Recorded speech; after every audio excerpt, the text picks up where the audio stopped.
Hi, I'm Sarah with WTI. Who is ready for a robot maid to do all of our chores for us? Me. But until then, I'm stuck doing the dishes, so I needed a little light over my sink to see the disgusting mess that I'd be cleaning. And I'm so thankful for these beautiful lights from KEPLUG.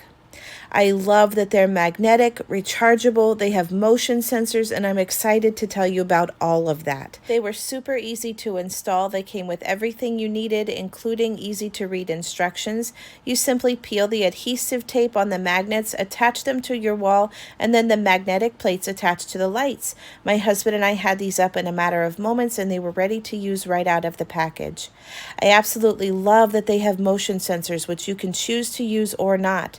The battery life lasts for 8 hours if you have the lights on continuously, or you can put them in motion sensor mode and it lasts up to 2 months depending on how often you use them. I have mine above the sink and I use them quite often, but I only have to charge them maybe once a week.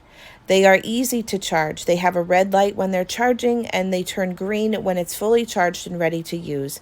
You can also choose the brightness level. So if you're looking for a little light in your dark spaces of your home, whether it's over your sink, in a closet, maybe in your pantry or garage, this light from KEPLUG is essential. And that's my point of view.